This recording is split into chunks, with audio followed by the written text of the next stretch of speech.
The basic concept for it, the things that Playboy represents, are the dreams that I myself had as a youngster as I was growing up. The big, wild, wonderful world of sophistication, urbanity, sports cars, food and drink, beautiful women, hi-fi, jazz.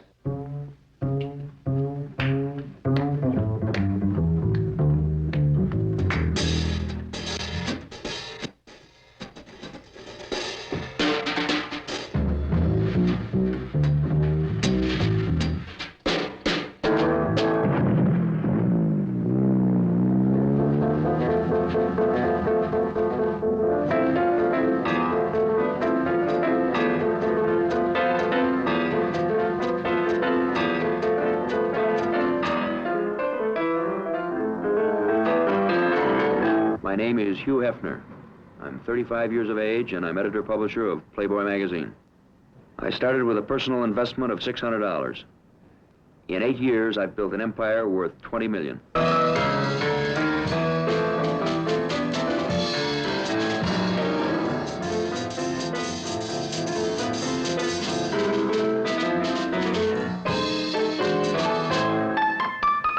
I guess I'm the most successful man I know.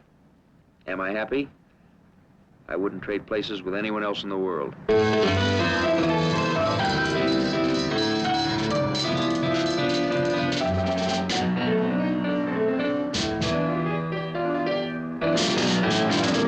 I'm a rebel.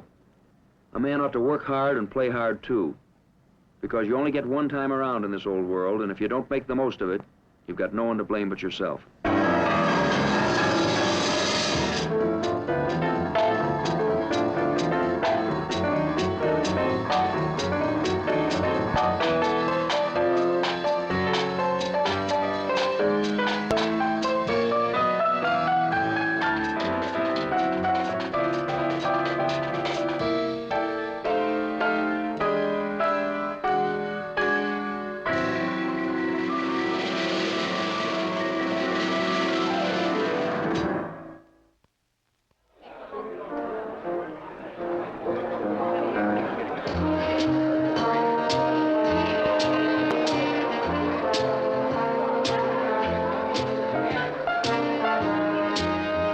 Hugh Hefner never tires of preaching the Playboy life, or, he says, of living it. Here in his 40-room house in Chicago, he regularly throws parties lifted right from the pages of his magazine. Hefner surrounds himself with beautiful women, good food, though he likes hamburgers, plenty to drink, though he seldom touches any, and more beautiful women. It's the ideal way to live, says Hefner, and 13 million Playboy readers seem to agree. The problem, say his critics, is that everything Hefner does is surrounded by sex. But, says Hefner, we think it's a healthy thing to poke fun at the old traditions and notions. We don't think that sex is something to be taken so terribly seriously. We think it's something to be able to laugh about. We think this is healthy for society. We suspect that there is something very sick and wrong with the kind of attitude projected in the women's magazines, in a great many of the general publications that continually connect sex with sin, that continually connect it with sensationalism. This doesn't mean that everybody should be out promiscuously spending their time in orgies in urban apartments. We just think that sex is one part of life and a rather important part and should be enjoyed with the rest of it.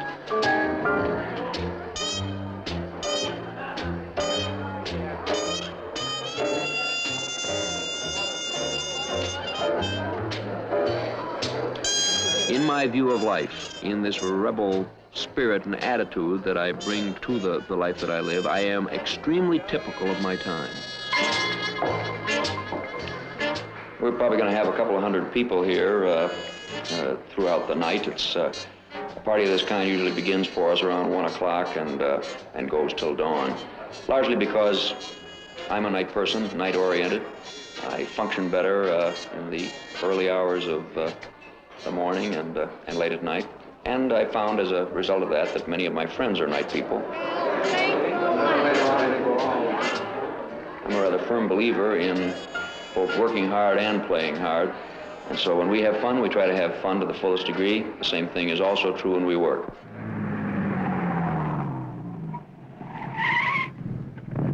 The magazine is not the only interest in Hugh Hefner's life anymore. He has a chain of Playboy clubs. He's planning hotels and hopes to make the Playboy life international. But the magazine is the mainstay, the first love, the gospeler. It combines articles on good food, the latest in fashions and sports cars, with pictures of nude women.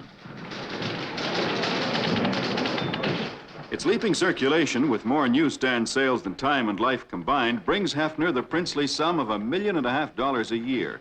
And strangely enough, its sophisticated sexual approach, complete with fold-out pin-ups, attracts almost as many women each month as it does men. The magazine, without any question, is a projection of my personality, of my own adolescent dreams and aspirations. I think that it's when you're young that the world is the greatest adventure, and if you can keep this same kind of attitude on things, then you're apt to get the very most out of life. Where would you like to go next? I left The Riviera, right? I left Bangor. Yeah, well, the Riviera, like we said, I don't know, and it doesn't matter any order, you know. Any specific order doesn't matter. But the main thing is to do the nudist camp thing. I think the whole idea of you in a nudist camp doing a cartoon thing is wild. Me and the nude is fun. Just you and the nude is pretty wild, right? Nan, you want to come on here a minute? I am very, very selfish. I'm very self-oriented. And I think that everybody should be. Intelligent self-interest is for the good of everyone. The person who spends all of their time thinking about others accomplishes almost nothing. Why don't we do this? Let's set me up on a flight with them too on Thursday morning. You're going right from there to New York, then, aren't you? You're right.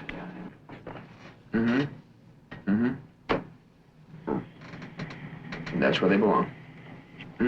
Right. Okay? All right. Hello. Hello, pal. Good.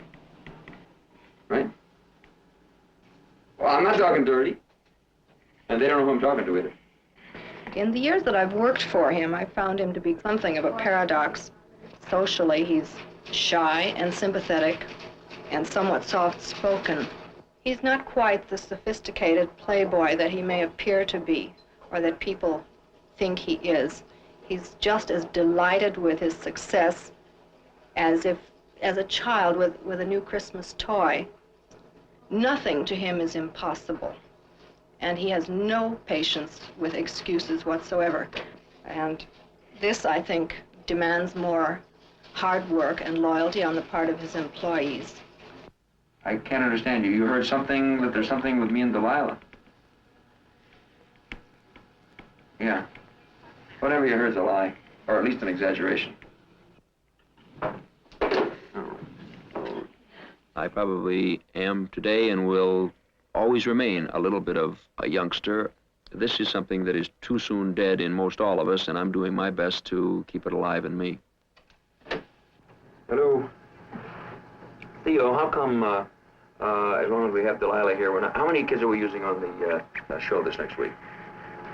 You're using girls and spending money where we've already got an investment. It doesn't make any sense. All right, okay, then now that's very meaningful, and that's a good way to approach it. Now explain to me again about how it happens Delilah isn't working this coming week. Okay, and you'll let Delilah know then when she'll be working and when she's to be back there. Okay, good, thank you. And you're supposed to see her tomorrow, aren't you? Yeah. Go ahead, and because there's not going to be anybody else, we can... You're getting gray here, aren't you? It's a little distinguished touch. Well, it's a little... I think that's I put a little great. powder there, and it works out very well. Oh, I just noticed that. I think that's sensational. Yeah, well, I enjoy women. I enjoy being with women very much. Most of the girls that I date are several years younger than I am, 18 to 24, 25, probably. A good many of them, of course, are girls that in one way or another work for the magazine or the club. There's a general suggestion and a part of the image that I guess that we kind of have our fingers on the sources for more beautiful women than most anybody else around. This may be true. Wait a minute. Hi, I'm Cynthia Maddox, and I work for the magazine. I've been dating Hef now for about, I'd say about a year. He dates other girls, and I don't like it. And he knows I don't like it. And he doesn't like when I date, and he feels it's wrong when I date, even though once in a while, occasionally, I do go out. He doesn't like it, and he objects. I don't mind sitting home, not going out, but I expect him to do the same. I don't know what's going to happen. You know, if this continues on, discussions go back and forth, and we try to do things and work things out very intelligible.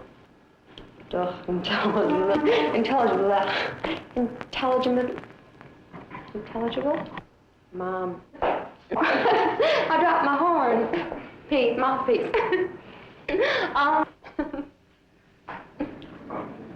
got anything else to say? Hi. The nature of our work brings us in rather continual contact with a wide variety of very lovely girls, and it's one of the very pleasant parts of the operation.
I have a certain reputation for being a man about town and a guy with continually a beautiful and oftentimes different chick on my arm night after night.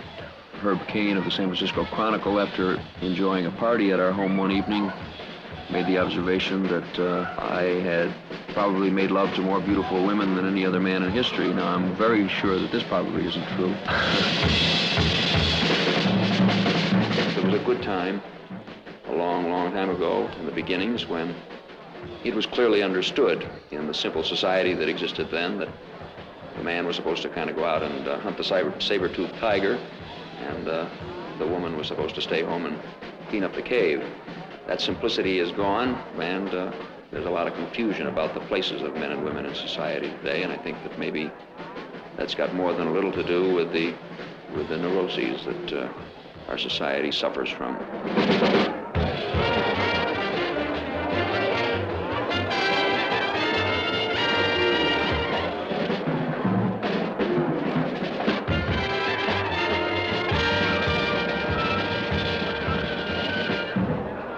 This is not the world's worst way to live.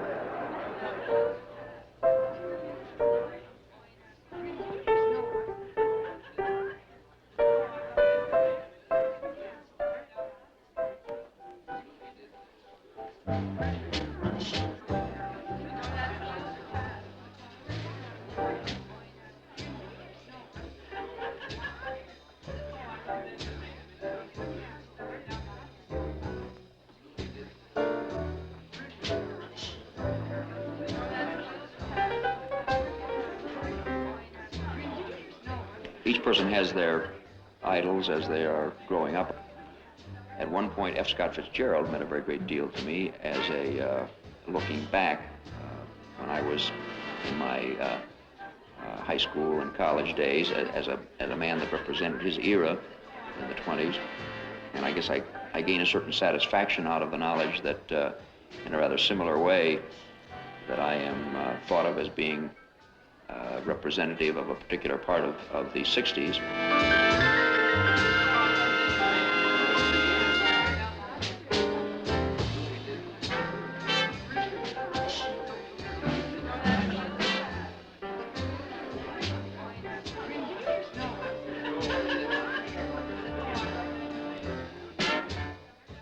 I'm Hugh Hefner's brother. And he's always been a very good brother. And he's always been a very protective brother. I want you to understand, I came from the same mother, and the things that I am saying, I mean. He will concentrate so completely on the interests that he has that he won't allow for much time with other people.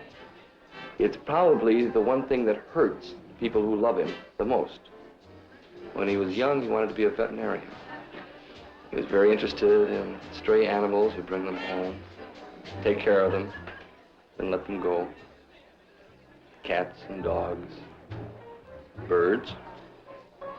It would be great to be the world's best veterinarian, but that wouldn't quite encompass the whole world as Playboy has done.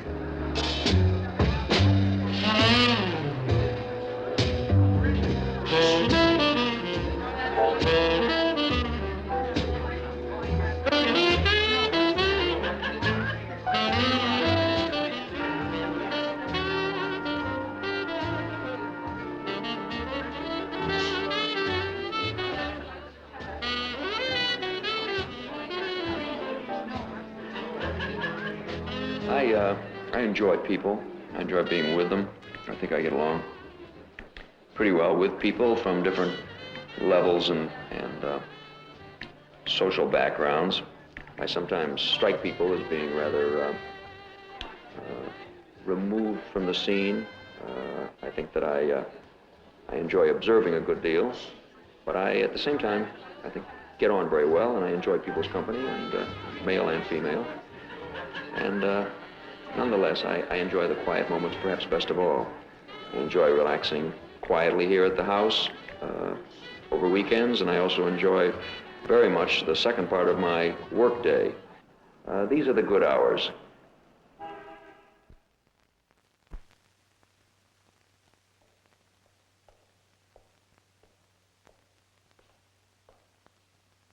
At night, after dinner, in the late hours of the evening and on into almost dawn, I continue to work at the office, have it pretty much to myself, except for the cleaning people and the guard. It's not uncommon for me to work late at night at my desk, actually wearing my PJs.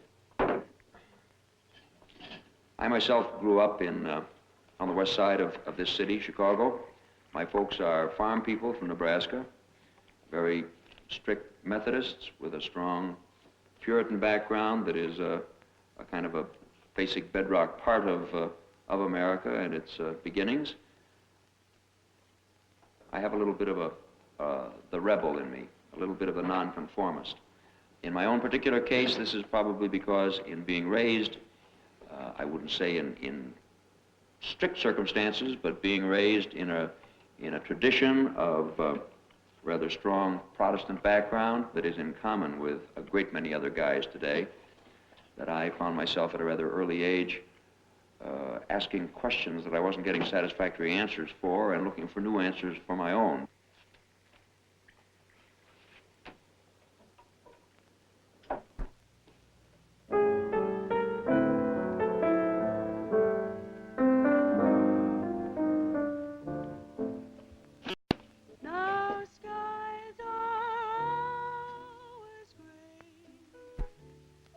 I guess there's an old adage that says that no man is a king to his servants, but that isn't true. The drive and this, whatever it is that pushes him, only Lord knows. It certainly inspired me to certainly go out and try to do bigger things myself. But I'm thinking of you. The moment I would say that to some people, he's a tycoon, and to other people, he's different things. And to me, I would say that he's the son that I never had. please remember, I'm thinking of you. When I was about 16, I started working on a scrapbook. Well, it was really a comic, and it was kind of a graphic autobiography of myself and of my school friends. I have about 70 volumes of it now. the time we prove to each other we love one another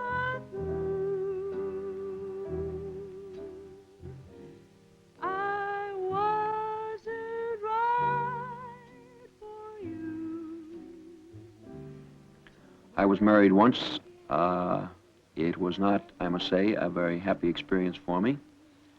I think you've got to find yourself before you find your lifelong mate. And too many people find their mate first and only find themselves in later years, if at all. I'll have to try and play a solitary game. It's difficult to really realize when one has had as spectacular a success as we've enjoyed over the last 8 years, to really appreciate what has happened. There are moments, however, when I kind of stop in the middle of things, sometimes late at night. Here in the office, I stop as though there is a skipping or a brief moment in time where time ceases to exist, and I look at myself and exactly what's happened, and I must confess that it's a bigger dream than I could have ever really dreamed. I admit that when I began this thing, I had no notion at all that it could ever become what it has. I consider myself quite possibly the luckiest human being in the entire world.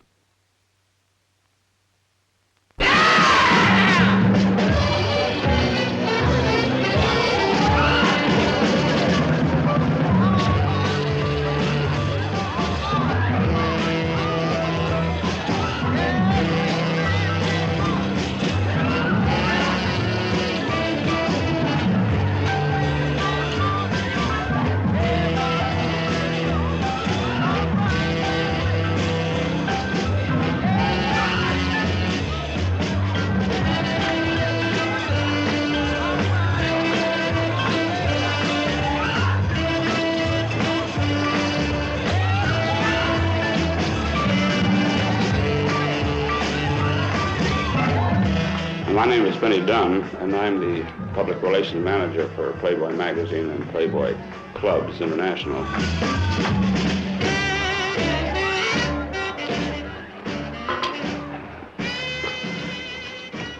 And I don't think there is anybody in our employ, or Mr. Hefner's employ, that is, who would do almost anything in the world for him without being asked. There isn't time or effort that they wouldn't do for him.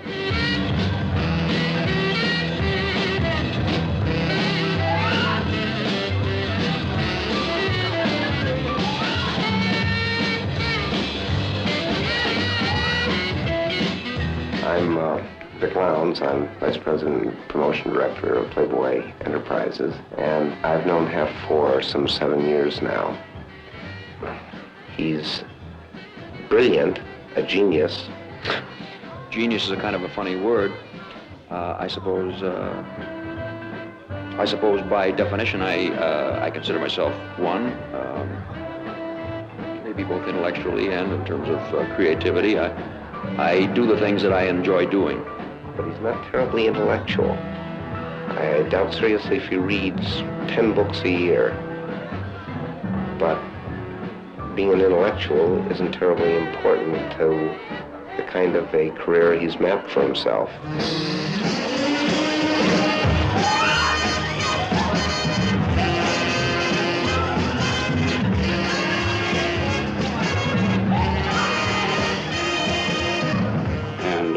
What he has done for me and for my mental attitude, working for a man like Hef, is humanly impossible for me to tell you in so many words, because how can I tell you except that I really love this guy.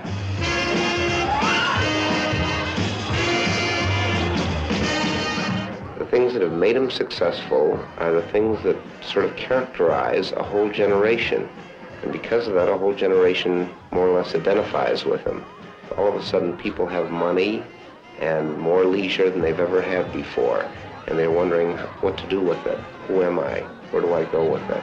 And Hef, in struggling to find the answers for himself, has become a sort of a guide for lots of other guys, millions of other guys exactly like himself.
Maybe under it all, I may turn out to be a pretty good little Methodist boy after all.